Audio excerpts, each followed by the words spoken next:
everybody, this is Christopher Brower here with Daily Motor, and today we're driving the largest truck I think I've ever driven. This is a 2022 GMC Sierra 2500 AT4 HD Duramax. I think I got all that. It's a combination of letters and numbers, and we'll get more into that when we actually walk around the truck. But this is the 2500 Sierra, so it's a size bigger than the 1500 Sierra we were driving just a couple weeks ago. This is powered by a 6.6 liter diesel turbo V8 engine that makes 445 horsepower and 910 foot-pounds of torque. Insane amounts of torque in this truck. It feels like it's ripping up pieces of road, eating them, and then spitting them back out through the tailpipe. It's crazy. This engine, not in this particular setting in this truck, but this engine, if you have it spec'd into the right package of GM truck, can tow up to 36,000 pounds. In this particular setting, 2500 with the AT4 package with this fifth wheel mount in here for the gooseneck can tow about 18,500. So still a very impressive towing capacity. Even with this off-road package, it's not a dually, it can still tow 18,000 pounds. I have to say, it's quite an attractive looking truck as well. GM still hasn't figured out how to make round wheel arches, but that's okay. I think in this setting, on this GMC, it actually looks quite all right. Big tow mirrors on this truck, red tow hook since it's the AT4 package, a big hood scoop there on our hood. AT4 badging on the side. We've got this big badge here to let you know that, well, for one, it's a Duramax, it's a 6.6 liter, and we've got that 10-speed Allison transmission in here as well. Steps on the side here of the bed if you're putting things in and out of it. This one's got a nice bed liner in it, a nice spray-in AT4 badge there in the bed too. More steps over here on the bumper for just easy access. This one has the split folding tailgate, just like the red 1500 we were driving a couple of weeks ago. It's all electronic, and this is actually the most irritating part about this tailgate because it's quite clever. It folds into a couple of pieces to, accommodate whatever you're doing in life, but to get the top section down, you have to hold this button for 5 seconds, and the lights will flash, and they don't. Oh, it's happened. It did it without flashing lights. Okay, so this comes down and you can use it to, well, work on your laptop is what they say, but I think it's mostly for eating Big Macs in the McDonald's parking lot and not having to actually go in, maybe for a form of social distancing or something. But you've got that little ledge there for whatever you'd like to use it for. And then you've got the entire tailgate. I don't think that's shut all the way. That did not shut, and it is unhappy. This is the problem with electronics in things like this, is they never work properly. Okay, so now you can have this down, but then you can also have this one. There you go, you see? And then it splits, and that folds down as well, and you have an easy way to step into this thing, and if you're a bit old, you can have a little handle as well to help you get up. Grab onto this and heave yourself up into the bed of this truck. Similar to the Ford, this one's a little bit more phallic shaped, but as you can see here, we've got our mount for if you're towing a gooseneck or a big camper or something like that. I would say like one of those, but that one doesn't have a gooseneck attachment, so this could tow that with ease. Put our old man handle back down, snap that into place. Apologize for the wind. We're having 60-degree weather, but also 60-mile-an-hour winds here today in Michigan. Win some, you lose some. It does look like quite a heavy tailgate, but even with the split design, it folds up quite easily, so that is not too bad to operate. Another AT4 badge on our tailgate, and then our large diesel exhaust tip there.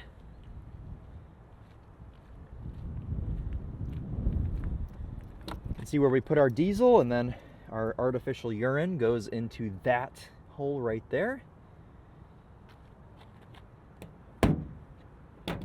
Doesn't appear to be any sort of locking mechanism on this, so there you go, easy enough. Nice rhino-lined side steps on this AT4 as well. All right, let's hop into the back of this thing, see what that's all about.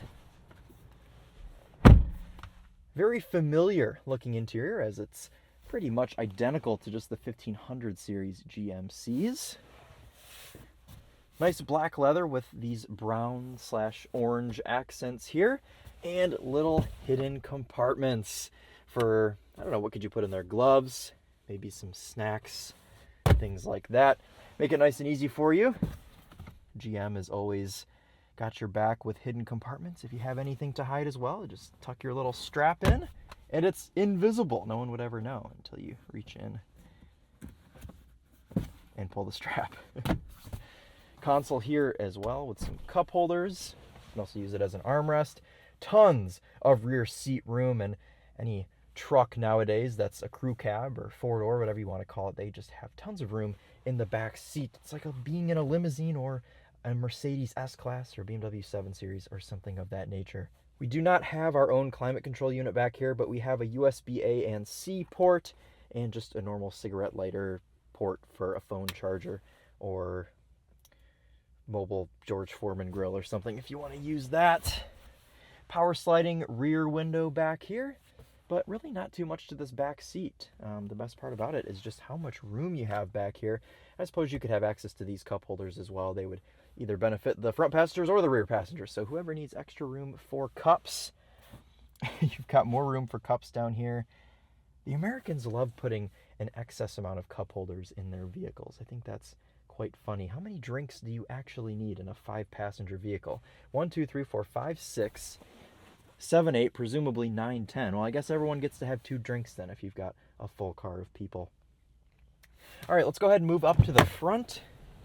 Actually, before we move up to the front, I want to show you how easy it is to put these seats up and down to reveal even more storage underneath them.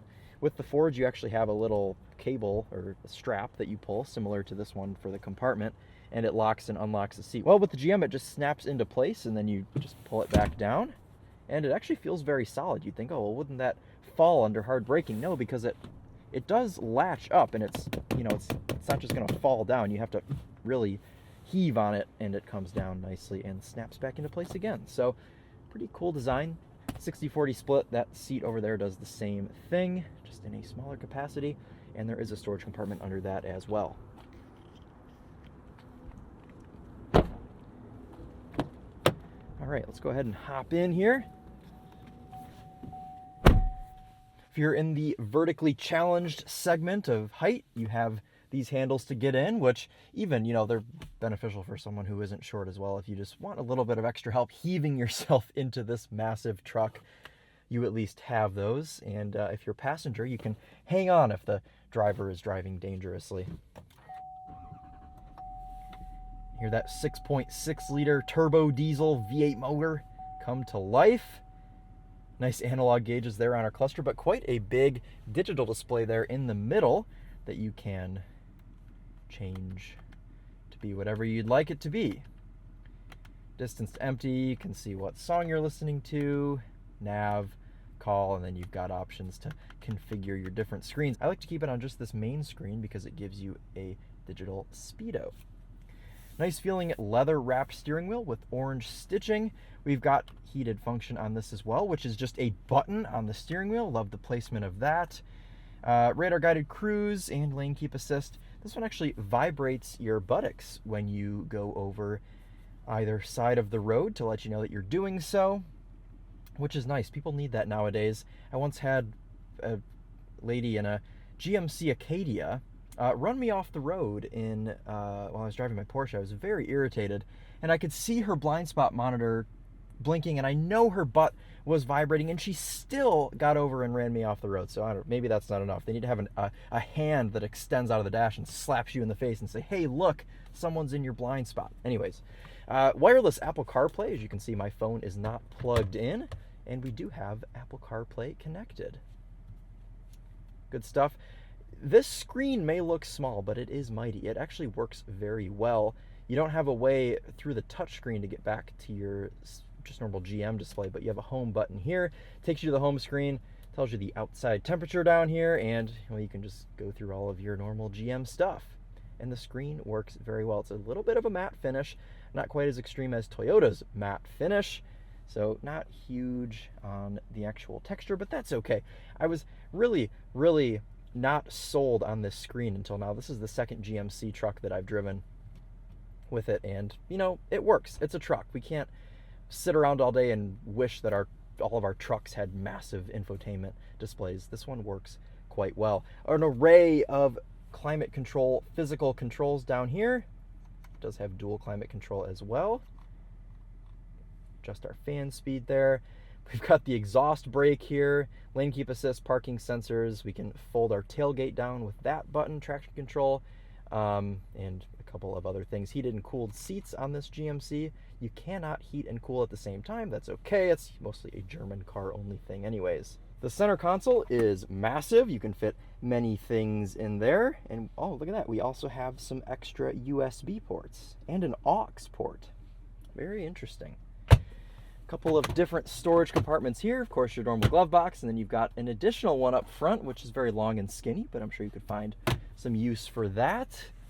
Black headliner and a moonroof on this particular truck.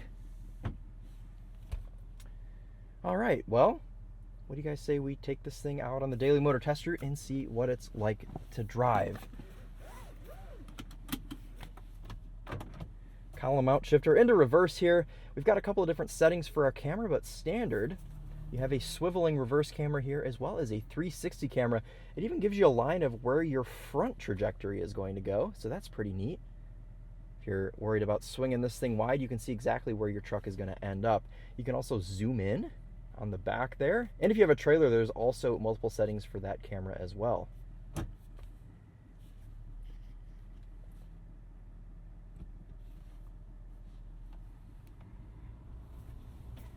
Extremely light steering on this 2500, which is good because you do have to do a lot of steering. It's not a very quick steering rack, but that's a good thing, because if it was a quick rack, you would probably get into an accident with this. You have to take it nice and slow when you're driving big trucks like this. Take your time, look around, try and look past your massive tow mirrors, and all is well. One thing I've noticed driving these two GMC trucks the past few weeks is just how smooth, comfortable, and refined they are. You know, you get into an F-150 and the 10-speed, oh, it's a little bit jerky. You've got that stupid toyish shifter down in the center console. And with this GMC and the other GMC that we were driving, everything is just so effortless and smooth. The tuning on this 10-speed Allison transmission is just butter. It is absolutely flawless and perfect. I have not had a single jerky shift, a single miss shift. I mean, it's just absolute perfection. And these diesel powertrains that GM is offering are really great as well. We drove the 3-liter inline 6 diesel a couple of weeks ago. Very smooth powertrain. Even the 6.6-liter V8 motor is smooth as well.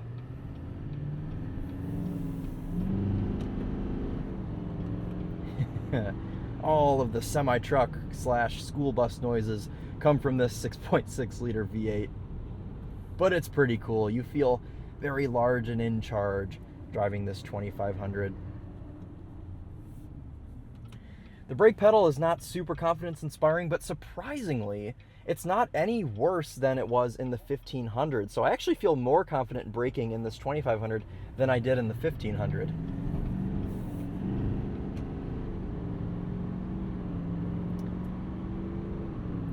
Goes through the gears nicely, gets you up to speed. That 900 foot-pounds of torque puts itself to work. Your power, of course, does die off once you get around 40-50 miles per hour. You don't have as much oomph as you do off the line, but that's the case with any diesel powertrain. Lots of torque, not as much power. In fact, it's got about double the torque that it does horsepower. It'll only rev itself to about 3,500 RPM as well. No sport mode on this 2500. We only have normal and off-road, and of course, trailer tow. And even though this is quite a large truck, it's pretty easy to drive. It goes where you point it. There's no excessive amount of body roll. It's just like driving a normal car with massive tow mirrors that you have to really drive around and make sure you're paying attention. Now, it's very windy today, as I mentioned earlier. We're under some sort of wind advisory, so we're not going to blame the truck for tram lining. I am kind of all over the road, but this is a very large object for the wind to be buffeting around. I don't necessarily enjoy driving trucks when it's super windy out, but that's okay.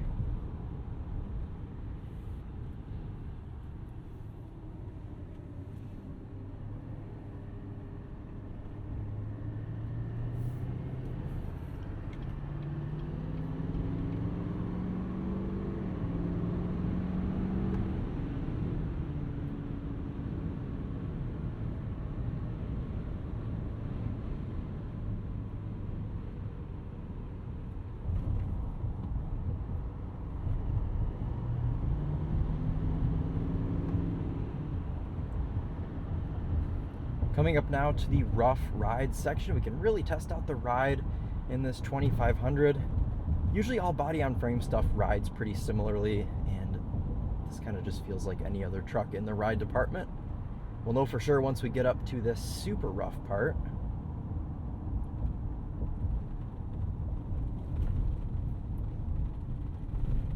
Yeah, it's a little bit bumpy, and like any body-on-frame thing, every bump just feels medium. So it'll soak them up, but you also feel some of the smaller bumps that you wouldn't feel in a unibody vehicle. All right, let's try and do a little bit of a launch here, a little bit of a 0 to 60, and see how this thing performs. I'm not going to brake torque it because I don't want to do a massive burnout, but we're just going to hit it off the line here.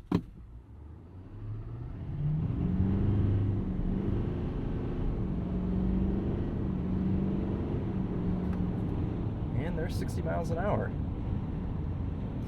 Plenty of torque there to get you up to speed as you need. The problem with diesels though is they feel so restricted now because of all the emission stuff with these. You always feel like you're missing out on so much of that power and torque. But luckily there are shops around that will emissions delete them for you, and then you can black smoke on all the Priuses that you want and make quite a bit more power and torque. Oh yes, rearview mirror, that's a camera. So that's pretty nice. The biggest advantage with that is towing. You can see your trailer quite a bit better than you would in just a normal rear view mirror. And also your infotainment display when you're in towing mode, when you have a trailer attached, turns into a blind spot camera. So when you're going around corners or when you've got your turn signal on getting over, it shows you exactly what's in your blind spot. You can see usually your whole trailer. There's an old school diesel right there, an old Ford. And of course, you know, Murphy's Law, I'm in a massive 2500 GMC and I've got an open entrance ramp. Like I'm gonna even be pushing this thing. And then when I'm in hot hatches or sports cars, I'm behind Karen in her GMC Acadia going 20 miles an hour around here.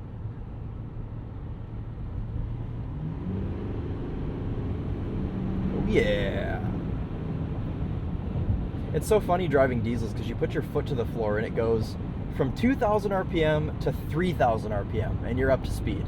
Whereas in a normal car, you're, 3,000 to 7,000 and then it's going through the gears. But in the diesel, nope, just 2,000 RPM to 3,000 RPM and it gets the job done. Lane keep assist is on. Now this is not a steering assist. It's not going to steer the car around this corner for me, but like I said, it will vibrate your bottom if you're going out of the line and flash at you and make sure that you are paying attention as you should be. And for that, it actually does a pretty good job. No GM Super Cruise yet in this 2500.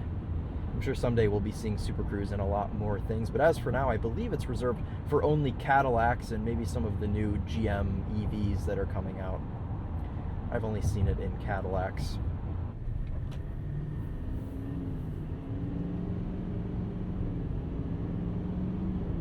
So what about price on this 2500? Well, this particular truck's about 78 grand, and that's because of two options that this thing has.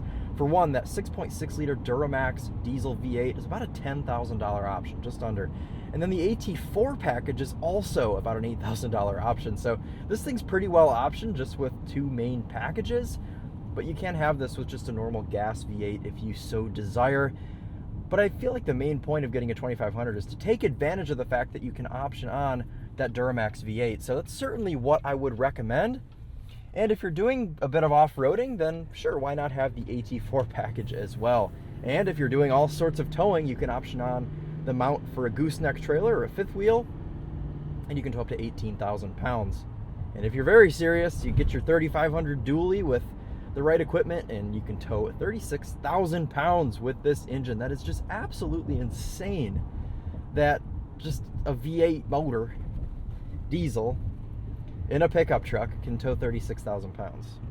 God, imagine how many broken Euro cars you could tow with that. I would be in big trouble if I had one of those. I'd be getting shipments of broken pre-Bangle BMWs and old AMG cars all the time. And that is really the purpose of these trucks. They are work trucks. So, I mean, when you think about comparing this to a Ford, sure, the Ford has a bigger screen and such. I have driven the 2022 F250 Lariat, similar spec to this, and it had the bigger screen. It's got a little bit softer seats and things like that, but do you really need all that in a truck? I don't think so. I would take the way that this GMC drives over having a slightly nicer interior in a Ford, because the 10-speed tuning in this GMC is just fantastic. They have knocked it out of the park with how they've made these trucks drive in every form. And for that, I'd say I would certainly recommend this GMC, or really any GMC truck, to anyone that's looking for a nice tow rig or just a nice truck to daily, I suppose. I think if you're just using it to daily, you don't really need the diesel.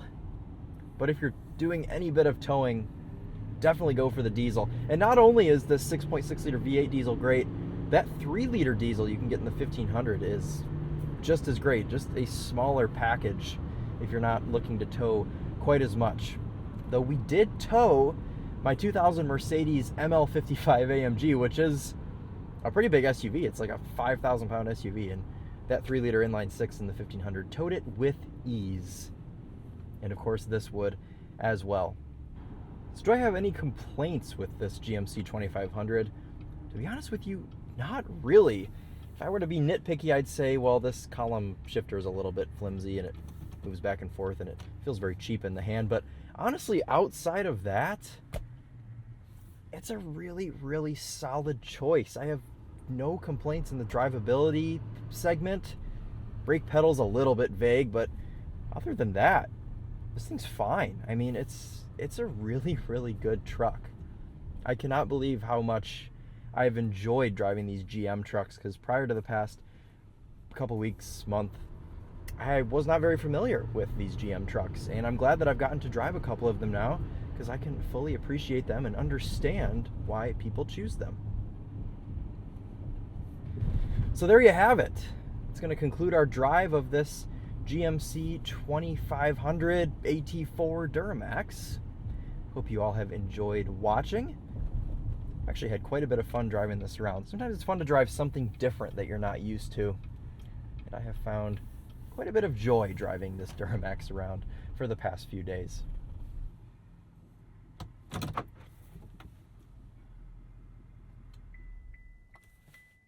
Oh, yep.